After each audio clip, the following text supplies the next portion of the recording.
On June 18th, just after midnight, Onslaught enters Blackwing Lair, fully world buffed to the teeth, with no expectations at a world record.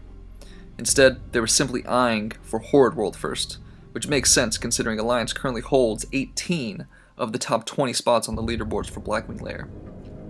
See, the Alliance, they have paladins, and although Wind Fury Totem from Shamans is nice, Blessing of Kings just scales so well on melee DPS, especially with Spirit of Zandalar and Darkmoon Fair buffs.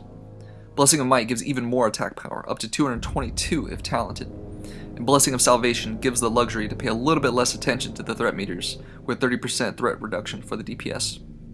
Most of the top speedrunning guilds on this leaderboard have private server history, and aren't just the 1% of the top guilds in the world. They are the 1% of that 1%. They mostly chose Alliance since it has been presumed that they are the better faction for speedrunning. So how did Onslaught, a Horde guild rep in NA, steal the top spot from Progress? Well, let's take a look. Starting off with Sappers on Razorgore, they easily breezed through the mandatory egg-breaking stage to an 11-second kill.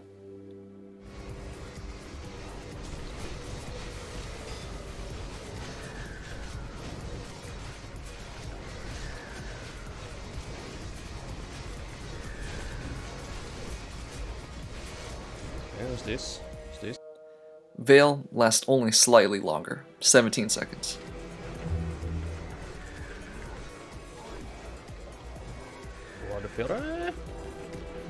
Oh, Quilton's going fucking ham. Let's go.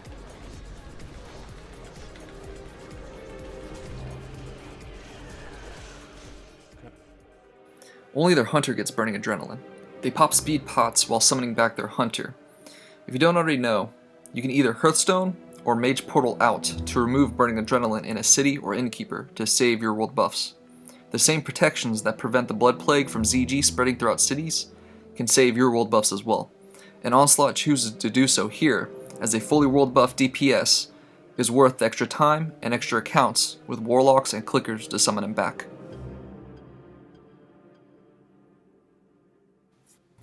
With Essence of the Red giving unlimited resources but ticking ever so quickly, they easily clear the post-Veil Death Talent pack, but an unlucky Blast Wave slows them down here for a few seconds. Now they pop Rocket Boots to Suppression Room. Traps can be notoriously tricky in this room as RNGesus needs to be on your side, or else a trap could spring up and give off one tick of Suppression Aura, a massive 80% movement and casting speed reduction, as well as a 400% attack speed reduction. Their Essence of the Red buff just runs out as they pull Broodlord.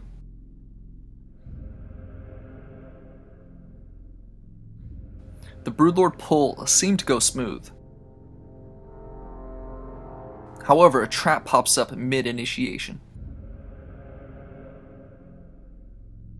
It took a rogue about 5 seconds to disarm the trap, and by then, the raid suffers 5 seconds of suppression. I got suppressed. Yikes, that's not good.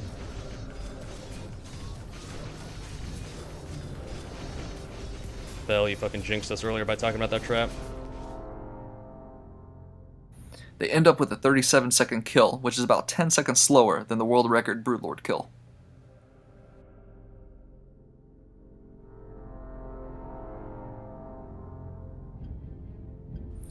Fireball starts off with some awkward positioning, but overall they get a clean 30-second kill. Whoa. Whoa. Whoa. Whoa. What are we doing?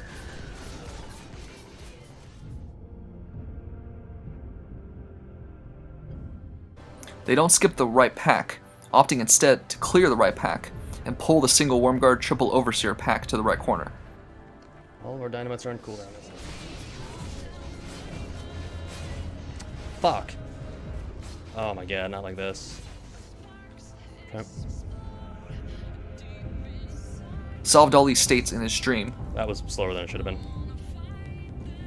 pushing up the ramp, the first techie pack is fought on their spawn. AoE damage pretty much evaporates the techies.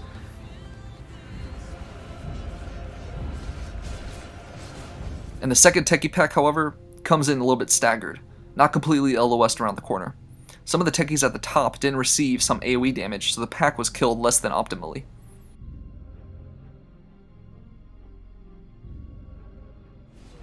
Shot the goblins up top.